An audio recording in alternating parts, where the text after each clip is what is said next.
and welcome to another episode of the Let's Talk Marvel Fan Theories podcast. I'm Taylor. And I'm Katie, and we're two sisters and borderline obsessed Marvel fans who have been following the Marvel Cinematic Universe closely for years. And now we want to share our MCU discussions with you. We chat about our own predictions and theories, plus some of our favorites from online, and our reactions to all of the Marvel content that's considered MCU canon, including the Disney Plus shows and the movies, as well as the Marvel news you need to know.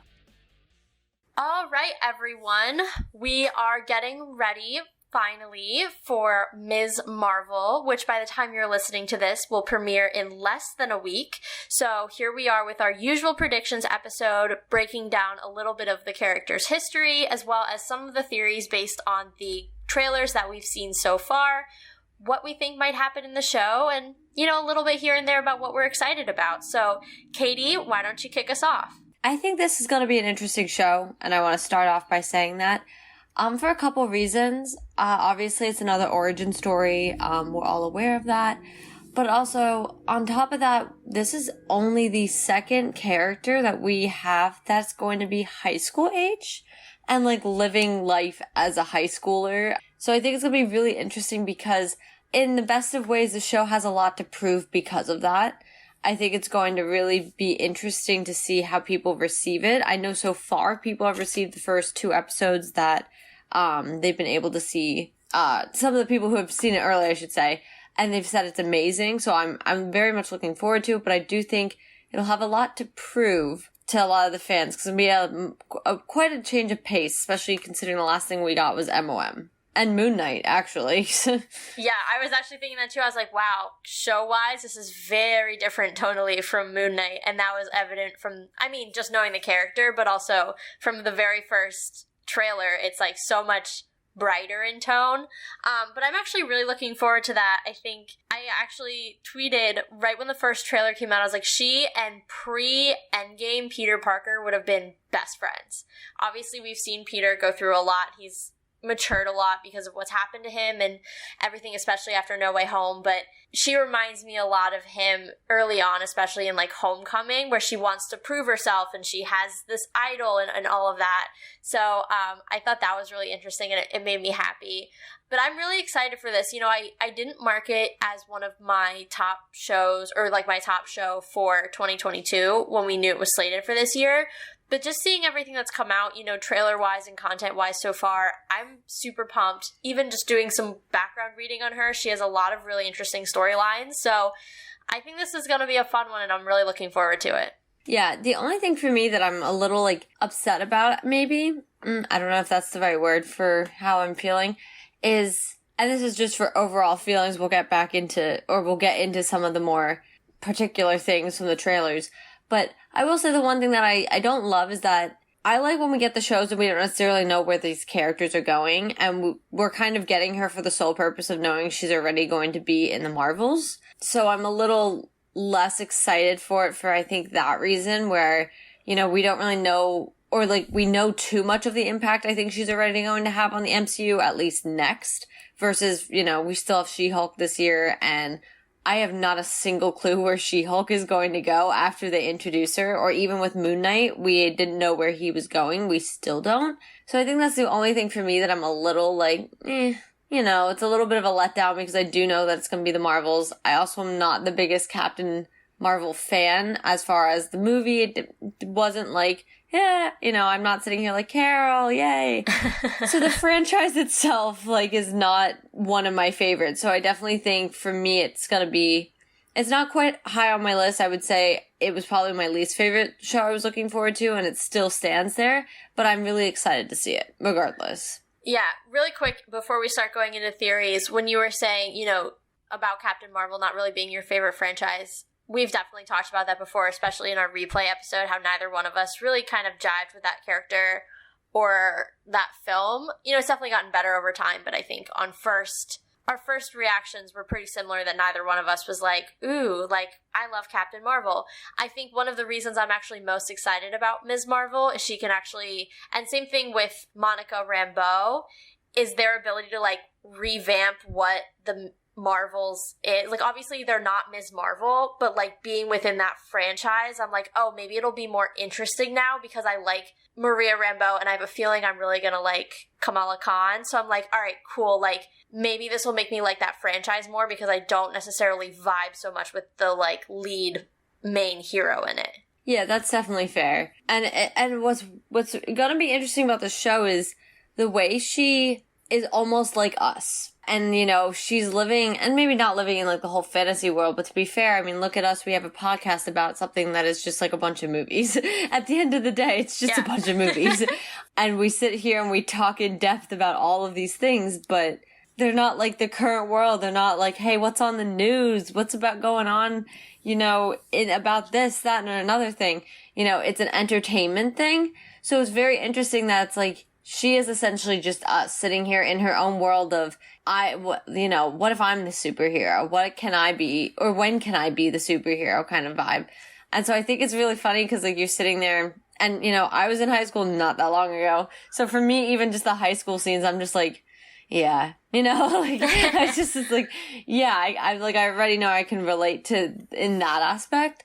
So it's kind of interesting to see how they're portraying her to definitely be that almost like, hey, she's you guys, you know, like she's as if one of you just something happens and you get powers and you become the superheroes that you adore. Yeah, that immediately makes me think of the scene in the trailers, and it's shown many times where she's wearing like the homemade suit, and I'm like, oh my gosh, she's essentially a cosplayer who has powers. Like, she is so relatable in that sense, and I love that about her. So it'll be great to see that as well, because I think we've all taken our turn at dressing up as a character or four. So that'll be fun too. Yeah, and it's like I said, it's definitely gonna be cool to kind of have that aspect of it. Like I also mentioned, I think the high school thing might be interesting, and I hope it's well done because I do think some of the ones who have been around for a while are older and maybe not quite as in that time frame anymore. I mean, Peter even, I know he's still in high school, but well, I guess he's kind of in college now. But I mean, his trilogy got so dark. It really did. It took a turn. Yeah, like so fast. It got so dark. So I definitely think the only other time that we had those moments of relatability are kind of stripped when his got so dark and you kind of stopped seeing him for the fact that he was, 17 and you started having to see him as, he's an adult going through a lot of really deep things. And you see her kind of just like, I'm crushing on a dude and I'm just like trying to figure out my life and I adore Captain Marvel and my parents are like up my butt. So it's definitely a different vibe. Yeah, but it's at the same time, it's those things that like we've all been through at that time in our lives, which still makes her relatable, which is cool. Let's dig in a little bit into some of the context about her and a little bit of the background before we get into theories. So first thing, let's talk about her comic book origins, because she's actually an Inhuman, and this is a point I want to make really emphasize a lot, because it seems like, and I know people have talked about this online and are not necessarily thrilled about it, it seems like they're not gonna really make her origins an Inhuman origin in the show. It looks like she has those cuffs that kind of give her the powers. Instead of the gas. Yeah, instead of the Terrigen mist. Yeah. I think it's really interesting, and I'm hoping that they do find a way to work in the Terrigen, like maybe the cups are infused with Terrigen or something, I don't know. Simply because we just got Black Bolt, who is the king of the Inhumans in Multiverse of Madness. And I know that wasn't in our Earth, but again, we've talked about this at length. They chose those Illuminati members on purpose, and I can't help but think that introducing the king of the Inhumans right when you're coming into Ms. Marvel, who is a notable Inhuman, is not a coincidence. So I'm hoping that they don't completely strip her of her Inhuman identity, because there's a lot of interesting storylines around the Inhumans. Daisy Johnson from Agents of S.H.I.E.L.D. is an Inhuman, so there's a lot of cool stuff that they could do if they're able to bring those back. Her powers, she's actually able to kind of shapeshift, which is pretty cool. It does look like they're going to kind of, and I know this has been another conversation as well, that they've changed her powers a little bit. I think a lot of the conversation has been, oh, she has the same powers as Reed Richards, so they kind of wanted to change it. Some fans aren't thrilled about that. I'm gonna hold on. I don't know enough about her in terms of, like, having a preconceived notion of, like, really being attached to her comic book powers. So I'm gonna hold off on any judgment there until I see the show. I think her powers as they're depicted in the trailers look pretty cool. So it'll be interesting to see, like, how they go forward with that. Yeah, I definitely, actually, to both parts, I have some things to say. What's interesting is with the Terrigen gas, or mist, I keep calling it gas, and I'll probably do it 4 more times. But what's interesting is, to your point, you know, that's how the Inhumans get their power, and they kind of go through this metamorphosis almost. And actually, and I believe his name's Cameron, the guy she's crushing on in the trailer, and I'm not 100% sure his name. It could be Cameron. I'm feeling Cameron. I'm gonna call him Cameron. It could be wrong. And I'm gonna give that red flag now. It could be wrong. But I believe he also becomes an Inhuman at some point. So what my thing is to your point with the cuffs, if that is a limiting factor, I think that kind of limits who we see as Inhumans come about and how, or if we even see the Inhumans, which, to your point, we already did see Black Bolt. You would think, you know, maybe that's a little ode to, you know, we'll get them down the road. But I will say, you know, if we're going to show her with the cuffs, which look much more cosmically done, maybe alien even, which would tie her a lot to the Marvels and to Captain Marvel, makes a lot of sense. But it actually, sorry, when you said that, it sparked something in me. You know what it kind of reminds me of visually? Shang-Chi's ring. I thought of the same thing. And remember that they said that the rings were, at the end of Shang-Chi, something was up with the rings? That they were, like, calling to something? Yeah. Just wanted to put that little tie out there. No, I thought the same thing. I will say I think it could be a very limiting thing, and I think that's why fans have kind of pointed out that they hope that's not the route they're going with it, because if they want to do Inhumans further down the road, having her get her powers through this bracelet, you know, if they never want to do the Inhumans and they want to keep her solely for, like, the Marvel family, or, like, the Marvels family, as in Captain Marvel's family, not but if they solely want to keep her for that, this will be fine. But I definitely, if they want to do more Inhuman things, they'll be limited. Especially even if they want to do more with, like I said, I don't know if his name's Cameron, but I'm going to call him Cameron. If they want him to become an Inhuman further down the road, because I know, you know, he has a storyline in her comic as well, we wouldn't see it unless we then get the gas or the mist later on. Yeah, and to that point too, you know, she does actually interact with some of the characters that were in the Inhumans TV show, the ill-fated show. That's kind of the reason they're, like, potentially avoiding Inhumans. But, like, she, like, goes on adventures with Lockjaw, and she, like, talks to Medusa, so, like, which is Black Bolt's wife. So it would be really disappointing, I think, to your point, with if she's limited to these bracelets, to not be able to then give her the opportunity to interact with some of these characters, especially because, again, if MOM is anything to go by, we might be getting the Inhumans, and, like, it would suck if she's, like, not included in that. Yeah, my only thought process would be, and this goes back to our last episode, but if Secret Wars is what we're getting, a possible cop-out could be that we just get the Inhumans. They just kind of appear, because I do think that they have the ability to have some cop-outs with that.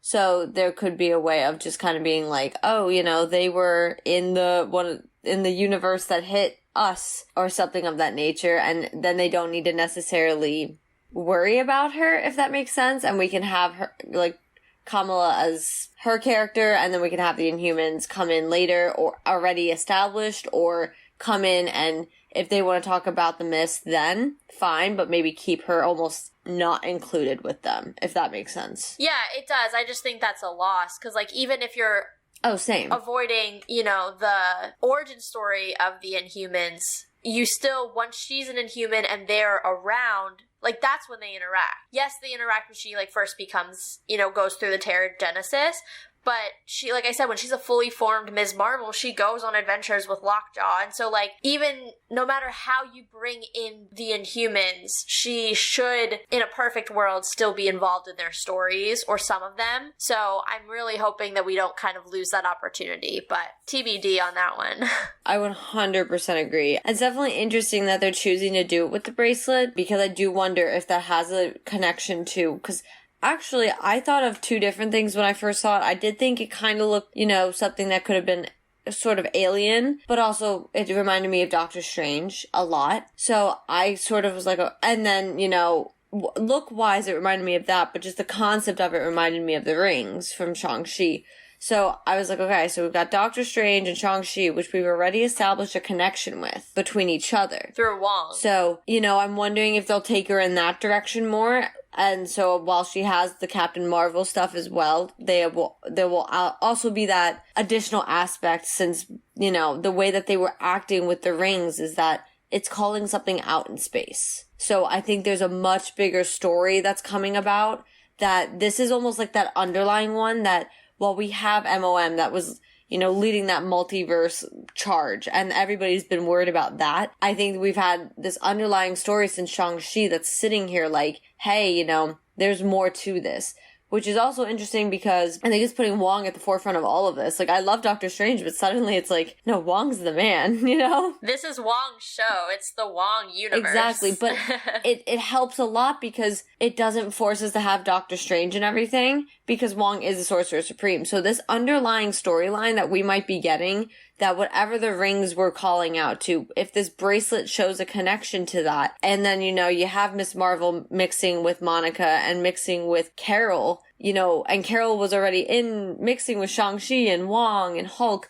Like, we have all of these characters already interacting and being in that same circle and dealing with this cosmic thing already. So I think it could be really interesting whatever direction we're heading with this, I would say, underlying plot line. That's actually a really good way to put it. I didn't really think about it that way before, but I like that a lot. Like, the idea that, like, they're almost distracting us with the multiverse. Like, it's this, like, shiny thing, but they're, like, slipping in these little hints that there's, like, a really big cosmic play going on that, like... Well, even the Eternals. Think about the Eternals. That, like, every once in a while, they're like, oh, hey, remember there's something cosmically that's, like, a really big deal?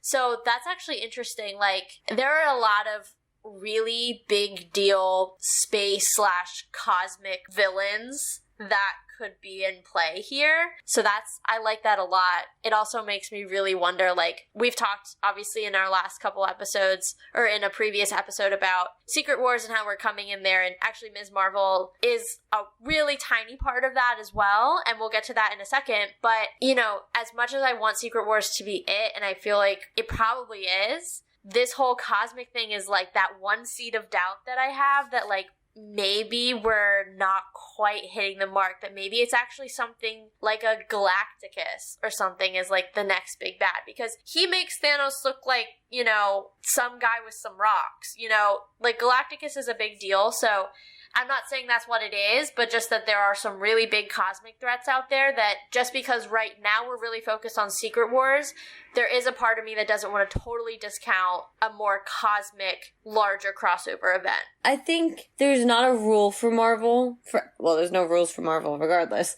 Especially now. Yeah, but I think there's no rule in place to kind of be like, we only need one linear story. Because if you think about this too, I mean, the multiverse, the biggest thing with the multiverse are the characters already involved in it, which are the characters that make the most sense to be involved in it. Versus cosmically, it's the same idea of what we've kind of been talking about, like, how do you do people like Monica and Carol and now Kamala, yeah, right? Kamala Khan, yeah. Okay, because I keep thinking of the vice president is Kamala, yeah, and she doesn't say, the trailer specifically says not to, yeah, I know, so my brain is like, yeah, okay. But you have characters like this, even the Eternals, that are so cosmically related to everything out there. But you have people like Hawkeye. You have people like Yelena. Yeah. And Sam. Exactly, who are like completely different. I think we have a lot of stories that are not going to mix the way we saw them in Endgame. Okay, fair. So you think that instead of going one big Infinity War Endgame, that we're gonna have that big culminating moment, but underlying subplots? Yeah. I think we're gonna have, a cosmic moment, because what are you gonna do? Have Kate Bishop putting arrows out in space? Like, you know what I mean? You're not gonna have TBT to that time that Hawkeye went to space and was, like, mind-blown. Yeah, but that's what I mean. Like, you're not gonna take all these characters up into space. They don't belong. That's not their territory. Just as, like, you're not gonna sit there and have Kate going through the multiverse. That's not her place to be. And I'm just using her because I looked over at my pop and I just was like, now it's in my eyes. Just like, well, Kate's an example. But the on-the-ground threats, the on-earth threats, are just as prominent for her to still be a part of. So I think we actually have 3 storylines that we need to be keeping an eye out for. I think Kamala is part of that cosmic one 100%. And I think she's tying together the whole Shang-Chi idea with the rings. She's tying together, you know, obviously Captain Marvel. And she's bringing in Wong in that aspect. Because keep in mind, yes, Wong was an MOM, but who was it mainly going, and who was it, not even mainly, who was it going through the multiverse? Doctor Strange. You know, Wong was there as a Sorcerer Supreme doing what he had to do, but I think his place is going to be in this cosmic world. I mean, that makes a lot of sense. And it's actually good, too, that they, like, elevated Wong in that way, because to your point, like, you can't have Doctor Strange and everything. Again, we've talked about this, like, the amount of evolution the character went through between his own first movie and his own second movie is, like, insane. And so I think being able to, like, for lack of a better term, like, split those duties with Wong is actually, like, a really smart move on their part. And also, like, everybody freaking loves Wong. So it's, like, such a good thing for fans because, like, I mean, he's, like, so universally loved. And I don't mind seeing Wong in literally everything. So if he shows up at the end of Ms. Marvel, I'd be like, cool, there's my guy. Like, sounds good. Well, and you also brought up her powers, and I know, to your point, there's been some talk about that. I think, aesthetically speaking, I think it fits the Marvel's franchise aesthetic. It fits how Carol and her powers work. It fits how, well, Monica, but Photon, even when she was getting her power, that all the light, the bright lights, the static, everything that was going on, it's really fitting into that area, and I think they're really trying to establish it that way. But I mean, there are moments where she does look like she's kind of stretching, and that, I mean, she, even that fit, the way they do her fist, it's not going to be exactly the same, and I understand that. But I think they're still trying to kind of do a nod to how she is in the comics and still giving her that difference from Reed Richards, because we are getting Reed later.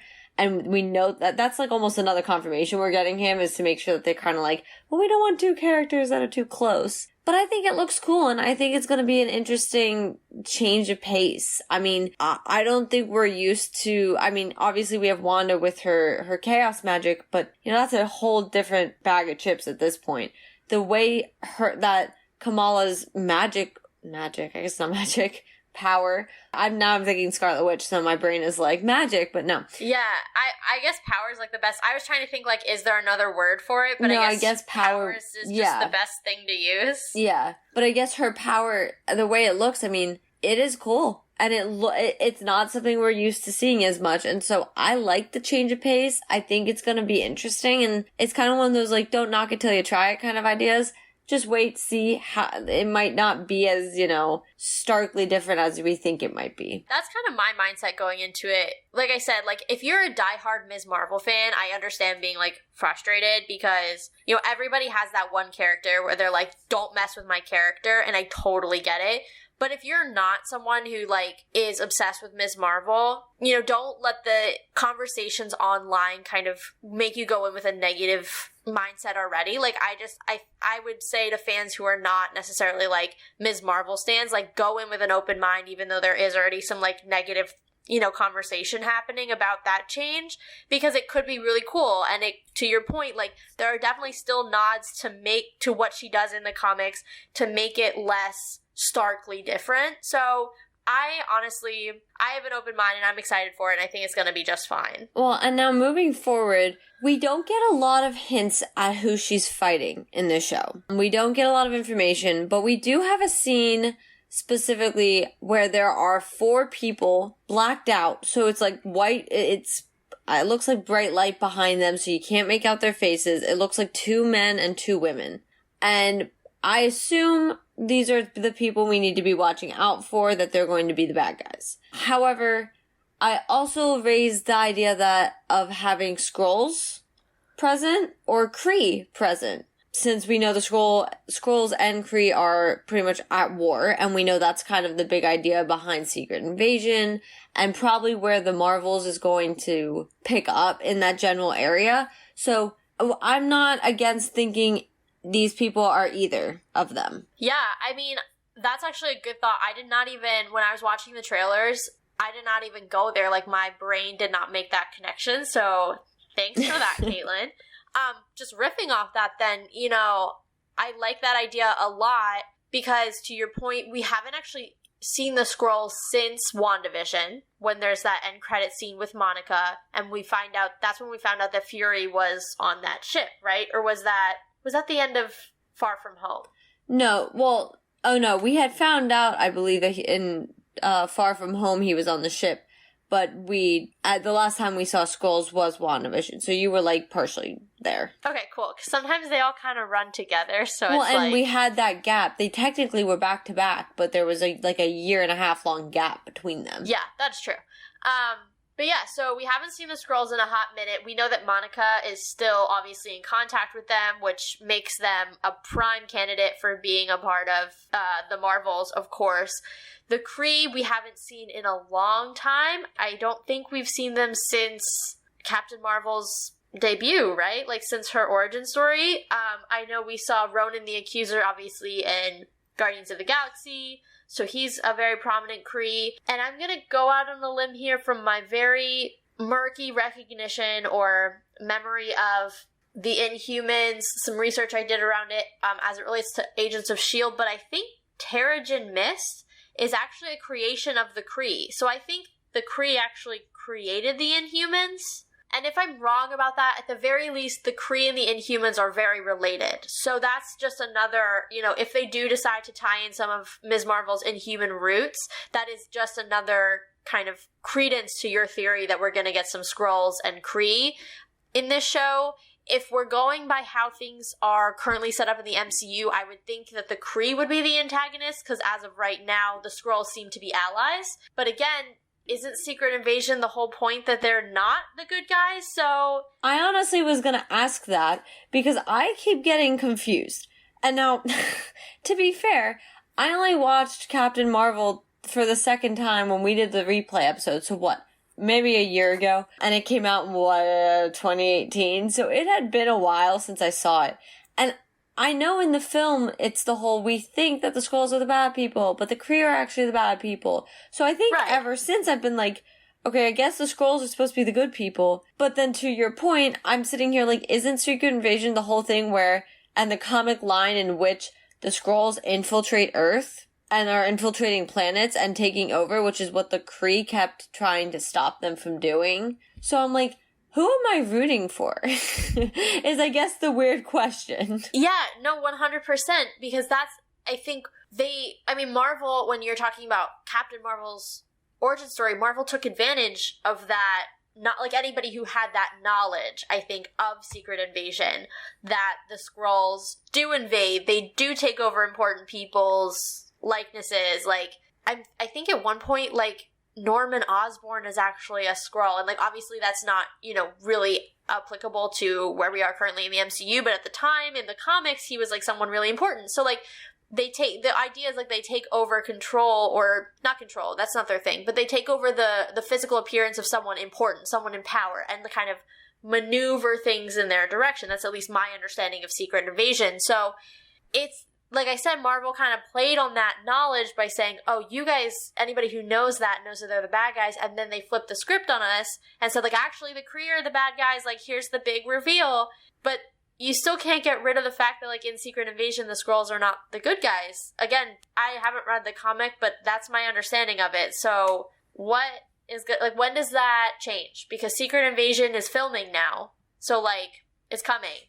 Well, I think that's why it brings up the question of, who are we going to see as the antagonist here? Because I truly do think it'll be one of the two groups.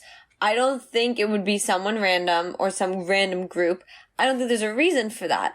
And if you think about it, if this was something cosmic that she got her hands on, she probably sent up a signal like no other as soon as she put it on. So I have to think it's one of the two groups, because I also think it would be maybe a little muddy to bring in like another alien group when we already are moving into such a congested area with the Skrulls and Kree pretty much at war, and, you know, Captain Marvel and associates kind of being so involved with that.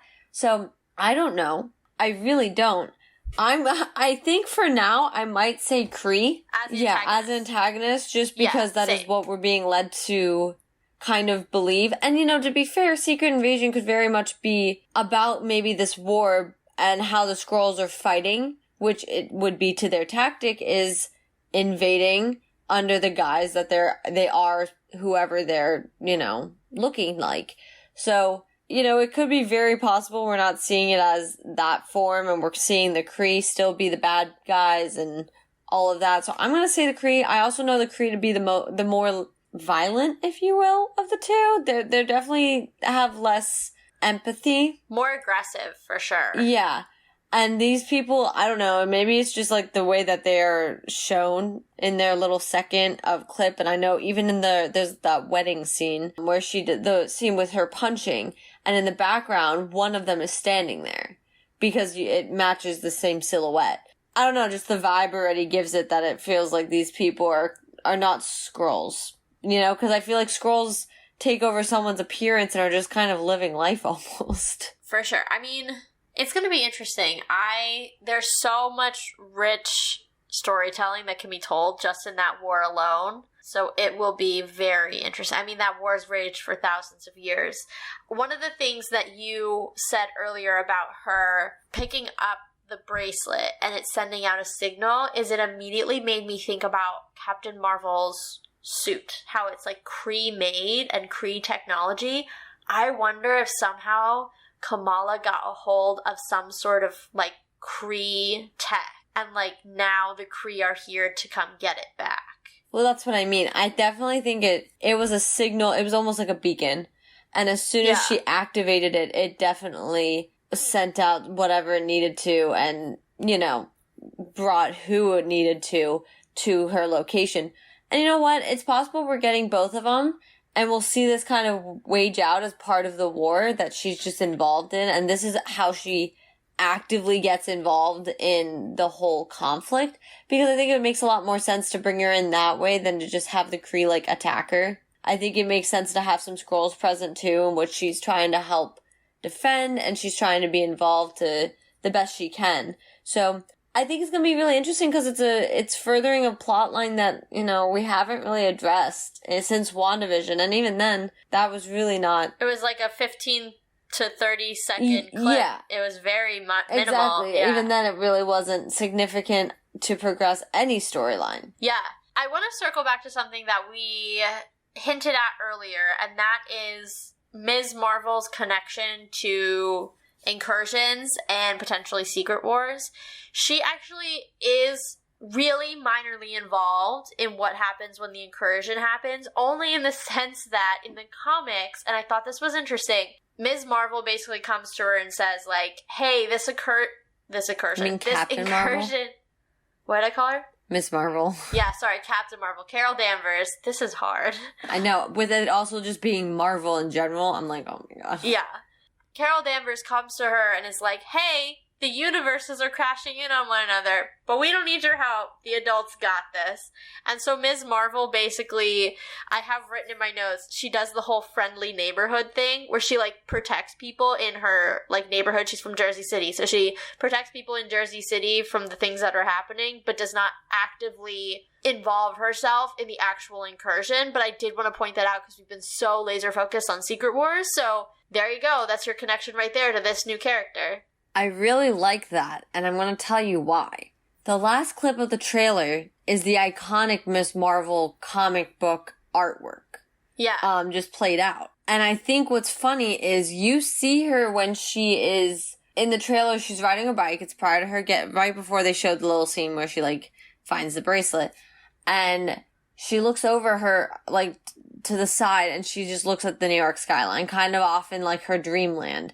But at the end of the trailer with that iconic shot, she's still in Jersey City even as a superhero, as if she's, you know, there and staying defending what she knows. You know, her dream has come true, but she didn't need, you know, to be an Avenger is kind of how I signify New York is, she didn't need to be an Avenger to do it. And she doesn't need to be in the tower, and I know the tower doesn't technically exist anymore, or at least as an Avengers tower, but she doesn't need that to continue to be a superhero and to do the right thing. Not to mention you have Spider-Man, who's already the friendly neighborhood Spider-Man, in New York. Well, and actually I'm so glad you brought up Spider-Man, because that's immediately where I was going to go next, was like the idea that like Manhattan is like the central, if you want to say like the central base for like the Avengers, right? Avengers Tower is in the middle of Midtown Manhattan. Then you have Spider-Man, who's watching his neighborhood in Queens. He's kind of tangentially an Avenger sometimes. Obviously not anymore, but at the time, tangentially an Avenger. And now you have Ms. Marvel over on the other side, on the other, over the other river, over in Jersey, kind of doing the same thing, protecting her neighborhood. Now, she's not tangentially an Avenger yet, because we don't actually know the state of the Avengers at this current moment, but kind of doing very similar to the Spider-Man play, again, being the friendly neighborhood Ms. Marvel versus the friendly neighborhood Spider-Man.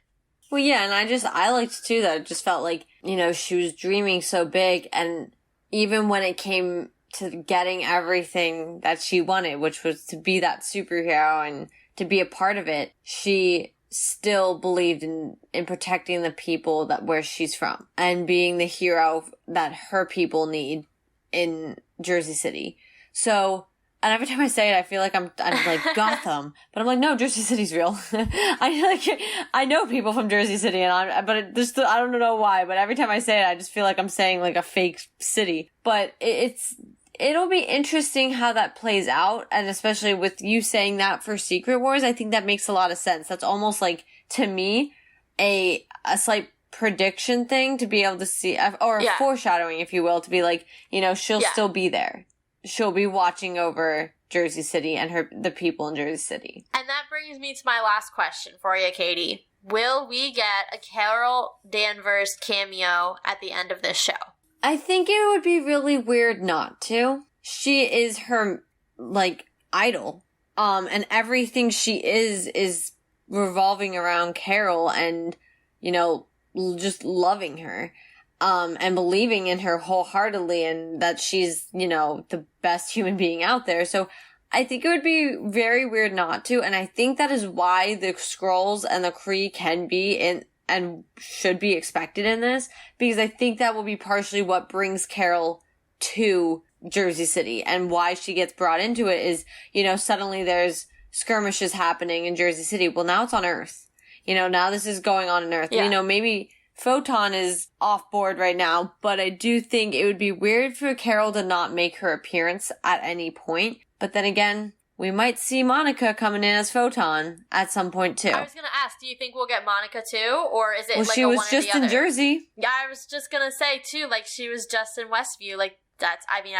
Westview's fake, so it's not like I can tell you geography-wise, how close it is to Jersey City, but it's probably south of it, because Jersey City's so north. It's literally right across the river, so. Yeah, so it's part of North Jersey, so I would assume it's south. But I would think we will get one of them. I think if they don't want to bring in Brie Larson, we'll get Monica for sure. If they don't want to bring her in for the little clips, because I think if we bring Monica in, we might get longer clips of her involvement with maybe meeting Kamala. I keep wanting to say Kamala. And so I think we would have a longer opportunity with that, but I think we deserve to see Carol when you have somebody who just is so enamored by her. Yeah. And then my last thing, because if you talk about Monica and you talk about Carol, you have to address the elephant in the room, which is the frank animosity that Monica now has towards Carol. Two things about that. One, why? She adored her as a child. It was so obvious. She was her hero. So you can speculate it has things to do with abandoning Maria and all of those things. All right, that's speculation, but I want to know why. And we probably won't get that in this show. I'm sure it'll be explored deeper in the Marvels. I'm sure that'll be something that they talk about, I would hope, at length. And then my other thing is, if they are together, how is that going to be? Is that going to be, we're just going to bury the hatchet for now and work together and, help this kid out and fight? Or are we going to see them sniping? Because I think that'd be interesting. The running theory that I think I've seen it a few times and I've adopted it as well, is that, and this was during WandaVision era, so I have to kind of recall everything from it. But to my knowledge, what I've known some people to say is because of Carol's radiation, she is what caused Maria's cancer. Oh, wow. And I've seen a lot of people saying that. Is that's a running thing that, her presence around Maria is what caused her to get sick. Granted, we don't know if she's ever come back. There's not really a confirmation where to assume she didn't come back after she left the first time until she came back for, I guess the end of Infinity War and then into Endgame. But to my personal thing is, I wouldn't put it past her to have come back, so there might have been more exposure than she thought. That's kind of been the theory that I've kind of run behind, that I've seen people talking about. That's going to answer your first one.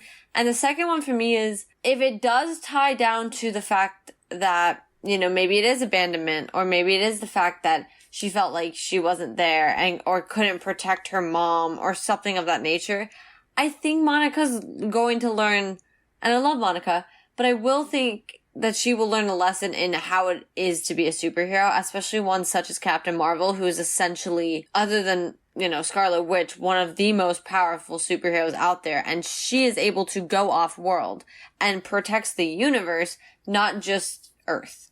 So I think that will be a valuable lesson Monica needs to learn, because if it does come down to things such as, you left and you never came back for my mom when she was sick, and you never visited, and you never did this, that, or nothing, and you let her die alone. Things such as that, I would have to think that's gonna have to be something she just learns moving forward. And if she wants to show animosity, she will. I don't think those feelings are reciprocated on Carol's end. I agree. I honestly, well, first of all, I don't know that Carol has the emotional wherewithal to even, recognize that in Monica's eyes she did something wrong. She seems kind of aloof. And stoic also. She's not very emotional as a person. Yeah, she doesn't emote. So I just don't even know that she would even recognize that something was off, versus, and that just leads to, she doesn't even know something's wrong. Why would she have any strong feelings or any feelings of negativity towards Monica? So I am inclined to agree that it's going to be a very one-sided aggression. Well, and at the end of the day, if they both are in this show, and regardless, all three of them are moving on to the Marvels after this, which is why we don't even need to do a whole segment on where are we going to see her next, because we know. But regardless, they're pretty much adopting a kid together, is how I look at this.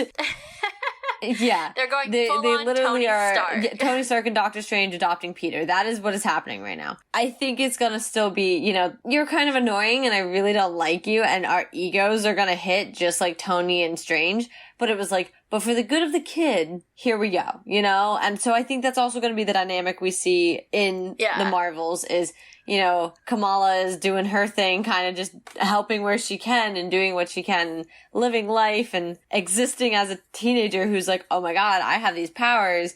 And then her stepmoms are out here I really hate you. Great job, Kamala. Just kind of vibing.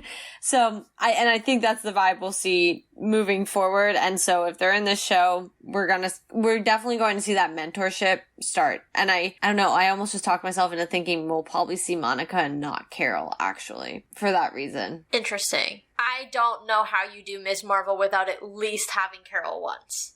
That's my thing. I just think, because think about this, you have Monica who does not like Captain Marvel, and you have this person, you have Kamala, who is infatuated by her. And I think you have such a stark difference that I think both need to bring the other one down from their high horse on their opinions. and meet in that middle ground of like, we both like her, we work with her, whatever. So I actually, on a mentorship level and who needs who more, I actually think Monica and Kamala would need each other more and would need that relationship more to build together before they join Captain Marvel, who's used to being alone, who's used to fighting alone, and who quite frankly doesn't need them. Until she does. Like, that's the thing. Like, I think in the Marvels, she's gonna realize she can't do it on her own. I think there's just gonna be, like, I think that'll be it. You know, not to go too far off, right, too far off into the future, but I think that'll be it. Like, that moment where she's like, I finally, and that's, I think, a lot of people's complaint about the first movie is like, well, she's so powerful. What is she gonna, once she comes into her own, what's gonna stop her? What's gonna be a challenge for her? Thanos wasn't even really a challenge for her, until he starts using the stones. So my hope is that, if, to your point, if we do get a Monica and a Kamala kind of, setting the foundation of a mentorship relationship in this show, that then in the Marvels we get Carol realizing, hey, I can't actually do this all on my own, and it'll kind of take away that whole idea of like, well, why am I watching this character who like basically just kicks everybody's butt with one hand tied behind her back, No, exactly. And I mean, I also think it would make a lot more sense for them to join her together as a previous team, or like, I don't want to say team, but pairing, if they're kind of already in this mentee. I was like, hold on. A mentor and mentee relationship, and then she's kind of like the big boss. It's like, hey, I do need your assistance on this one. And you guys already are working together or know of each other and are cued into each other. And I think it's time that we need to make this a 3-way conversation. And they're both at least on Earth. And so I think, we haven't had much of Carol since Endgame. We know she's not on Earth. Last we saw her in the end of Shang-Chi. So here's an alternate theory for you. Just before we call it a day on Ms. Marvel predictions, what if, now whenever I use that phrase it makes me happy, what if we get a Shang-Chi style end credit scene where she gets Peter style indoctrinated? Because I don't want to say she's Shang-Chi style indoctrinated, because he's a fully grown adult who can make his own decisions about like whether or not he's ready to be an Avenger and all of that. So maybe she kind of has the same like little trial run that Peter did, where she's called in every once in a while, but like doesn't have to uproot her life. Again, to your point, being able to stay in Jersey City and do kind of what Peter did in Queens for Jersey City, but yet we still get her with a Bruce, with, a Wong, with a, maybe not in person, but a hologram Carol bringing her into the fold. I could see that. And I could too, and actually you just kind of reminded me too. I wouldn't be surprised if further down the road she ends up in the Young Avengers. I mean, she's like Kate's age. Yeah. So at this... Well, she's a little younger than Kate, I think, because she's still in high school and Kate's in college. Yeah, but not by much, No. Like, if, so... And then you got Peter right in that middle area. You have and I'm not saying he'd necessarily be a Young Avenger, but you do have a lot to run with, that there are some in those age groups or age frame where you're sitting there and you're like, all right, well, they're skirting like 15, 16, 17, 18, like they're all right in that area. So I wouldn't be surprised if we get that end credit scene to kind of bring her in, and then that's also a partial way of being like, okay, so now she's brought in enough to the loop that we could use her in the Young Avengers, because I don't see her necessarily being in with, whatever we get for the next Avengers, because I do not know what our team consists of other than Captain America. Right. Well, even just thinking about some of the other Young Avengers, you've got Patriot, who's right around the same age, but what I like about the idea of Kamala being one is she's actually a perfect middle age between the older ones being like Kate and Patriot and some of the younger ones being Billy and Tommy and Kid Loki. She's right in the middle there. That perfect kind of bridge age gap between the early teens, tweens, and the older kids who are late in high school, going into college, in college, and might help kind of that group dynamic between such a kind of varied level of maturity. All right. Awesome. That is a wrap on our Ms. Marvel predictions. By the time you guys are listening to it, we are T-minus 5 days away. So exciting. Super pumped to have this for the next 6 weeks. If you have enjoyed this episode and you haven't subscribed to the podcast already, please do so on your podcast platform of choice.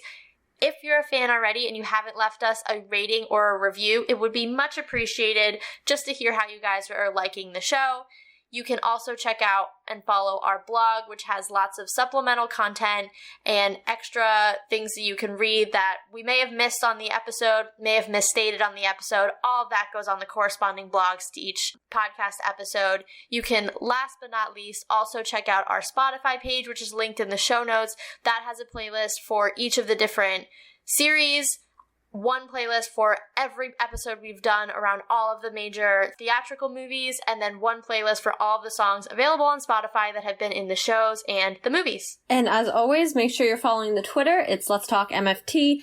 Lots of things are going on our Twitter, always looking to see other people's theories, along with sharing our own. All of the blogs and the podcasts will go up there as soon as they are up. Or I try, but as soon as they are up, so you can kind of find everything you need since there's so much content, and Marvel just blew your mind, so let's talk about it.